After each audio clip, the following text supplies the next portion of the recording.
Once upon a time, in a quiet town, there was a school called Gloryfield Academy for Girls. It was a street boarding school, and the students wore white shirts and pink short skirts. The rule number one in the school was simple: no long nails. 15 years old Teni Ajibade had been a student there for 3 years. Her parent, Chief Olumide Ajibade, and Madam Wumi, raised her with discipline. At Gloryfield, she followed the rules, especially because of the house mistress, Madam Abeni, who would inspect every girl's nails weekly. If they were long, she would cut them painfully short. But one time, Madam Abeni went on leave, and suddenly, no one was checking nails anymore. The girls were happy. They laughed louder, moving more freely, and started drawing their nails, painting them, and decorating them. Then one day, the scratching began. One night, after dinner, Tenny walked back to the hostel alone. The hallway was quiet, and the yellow light above her flickered. As she climbed the stairs, she suddenly stopped. Then at the top stood a tall, shadowy woman. Her nails were longer than her fingers, sliver and sharp like knives. As she moved, she dragged her nails along the railing. Tenny couldn't breathe. She blinked, and just like that, the woman vanished. Tenny ran to the dormitory, shaking. When she told others, they laughed. "Kai, Tenny, you and your ghost stories," said her best friend, Kemi, jiggling. "I'm serious," Tenny shouted. Her nails were long like claws. But nobody believed her. That night, Tenny laid in her bed, trying to calm her thoughts. That night, Tenny couldn't sleep. She was laying on her bed, facing the wall. Then she heard it again. It was like something was scratching the wooden part of her bed. The nails scratched the wood as they moved closer. Tenny closed her eyes, heart pounding, and prayed it was just a dream. But the next morning, she woke up with a deep red scratches on her arms and leg. At breakfast, Tenny stared at her plate. She had no appetite. She felt tired, weak, and alone. A classmate whispered behind her back, "She's doing too much. Maybe it's all in her head. She just wants attention."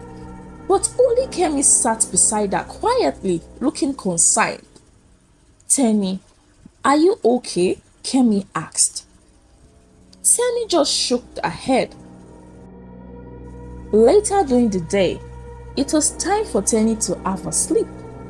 That night, when the scratching started again, Tenny ran out of the dormitory, down to the hallway, straight to the oldest matron in the school, Mama Ekaite. Few days later, when the students didn't believe her, something strange happened.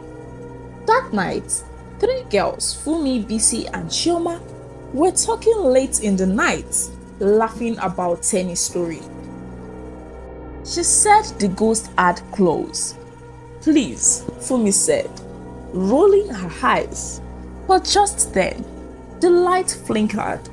A cold wind blew in, and then they heard it also. Their smile froze. They turned and saw her.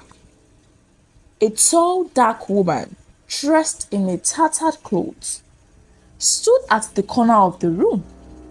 Her silver clothes glowed in the moonlight, and her eyes burnt red. The girl screamed and ran, waking the whole hostel. From that night on, nobody laughed at Tenny anymore. When Tenny reached Mama Ekaite, she felt to her knee.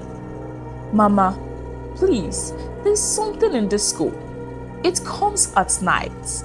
It scratched me. It had long nails." Before Teni could finish, Mama Ekaite gasped. Her face changed. You have seen her, she whispered. Then Teni asked, who is she? The old matron sat down slowly and began to speak in a low voice, like telling a deep folktale from the old days. Many years ago, there was an house mistress named Madame Fadeke. She was strict, stricter than Madame Abeni. She believed that long nails were evil, so she would cut the girls' nails with blade. Even when they cried, she didn't care. She said, pain teaches discipline. But one day, she went too far. She cut a girl's hand so deep that the girl Morenikeji shouted in pain and pushed her. Madame Fadeke fell down the stairs and she died there. But her spirit did not rest. She returned with long nails, that very thing she hated the most, and now she walked the hallway at night, hunting girls who keep their long nails. She had become what she once punished, and she brings punishment from the other side. He was shocked hearing the story. The next morning, the school rang the big bell. All the students were called to the chapel. No one was allowed to go home yet for their holiday. The principal stood in the front, serious and afraid. There is a spirit among us. We must fight it with prayers. The whole school, students, teachers, and staff prayed like never before. They clapped, they sang, they shouted. Madam Longnails, go back. We break your hold over the school. They said. They prayed until the next morning. After the prayers, everything changed. The hallway became bright again. The scratching sound stopped. The spirit of Madame Longnails were gone. The girls cut their nails short again and never dared to grow them long. And thought, peace returned to Gloryfield Academy. Very now and then, when the wind blew through the windows late at night, if you listen very closely, you can still hear the scratching sound. But ever since that day, no one ever saw her again. Thanks so much for watching. Don't forget to subscribe if you haven't already. And to all my returning subscribers, thank you so much for your love and support. Let me know where you're watching from in the comments. And please share your thoughts about the story too. I would love to hear what you think. See you in my next one. Bye.